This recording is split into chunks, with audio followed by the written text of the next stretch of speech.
Yo, what's going on, guys? It's Jack and welcome back to another video. So I wanted to make this little slightly shorter bit of a video just talking about map reskins and what my opinions are.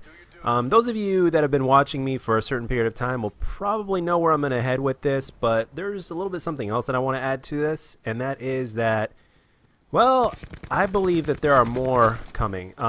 Not for Black Ops 4 necessarily. I'm not expecting that much out of this game anymore, to be completely honest, and I'm trying to be as respectful as possible. So I'm not expecting that much more legitimately free content for this game. Fake free content, sure, but legitimately free, no, I don't think so. But with all that being said, though, I believe that in Modern Warfare 4, or whatever the Infinity Ward game is going to be called, which I believe is going to be Modern Warfare 4, I believe that this will definitely be a thing. And from a business perspective, it makes a hell of a lot of sense, especially since Call of Duty is just so bankable when it comes to nostalgia. So, I mean, nostalgia basically gave World War II the big push that World War II needed when it came out.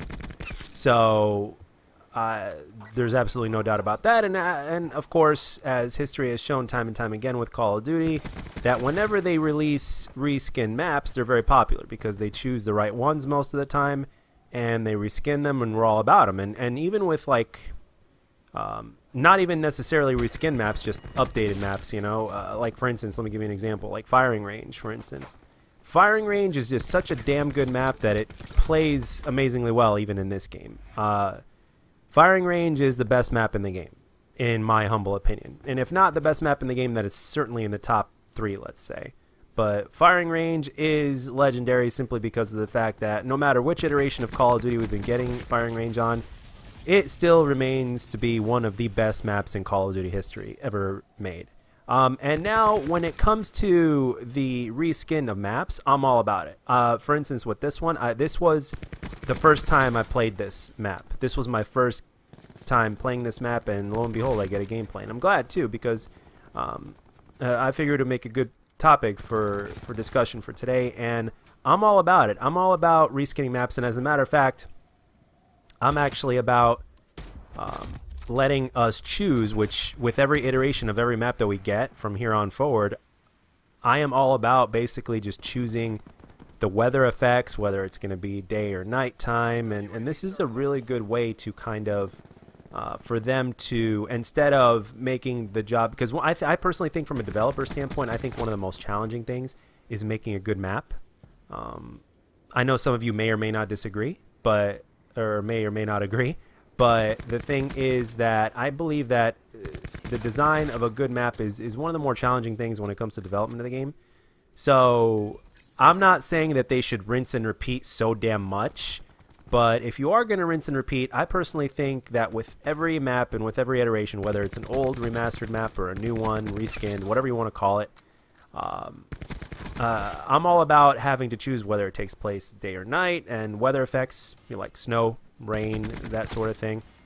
With every iteration, like with every map selection, like first you choose the map, and then after that either the game randomly picks for you which iteration you're going to play on, or you pick yourself, whether it's day, night, snow, sunshine, all that kind of good stuff. So I think this will give a little bit more flavor to the games themselves and give them a little bit more longevity, because we need as much content as we can get, and this is just the tip of the iceberg when it comes to the little things that Call of Duty can do to maximize its longevity and keep people interested in the game. Yet it's something very small. It's only part of the formula. It's only part of the solution that our community so desperately needs. I mean, ultimately, like, the biggest solution obviously would be for Activision to not be in charge, in my opinion.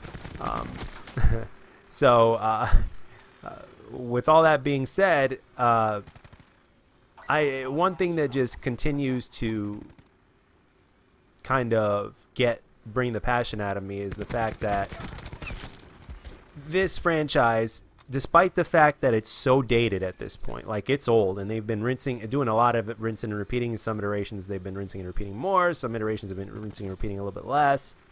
But when Call of Duty does shine, even till this day, it's still a pretty damn good game. And the thing is, they could do so much better. This game could easily be so much better. It could still be as good as it ever was, but the fact that there are a whole bunch of politics and in-betweens involved is what's really holding this game back, in my opinion.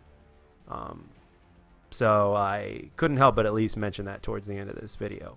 But again, doing this with maps is just one part of the solution that we could use as a community in order to keep things, to help keep things fresh and the game itself fresh. Because this is the game itself, the fact that this is 2019 and a game that we pay full price for, that happens to be a AAA title that has been around for a long time, the fact that that game only lasts 6 months or even less than that when the community starts to die down when playing this game is something that should be a definite eye-opener, no matter who you are, whether you're a fan yourself or whether you're part of the developer process or whether you are Activision themselves.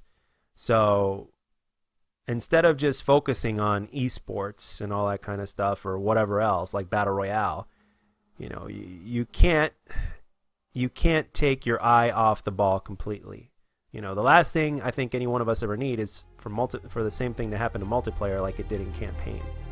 But anyway, guys, that's all I got for this one. I just wanted to make this one short and sweet. Let me know down in the comment section what you think. What are your thoughts on reskinned, remade maps with different weather effects or whatnot? Do you guys think this is a good thing? Do you guys think that we're going to see a lot of this in Modern Warfare 4 with some older maps from COD 4 and so on making a return?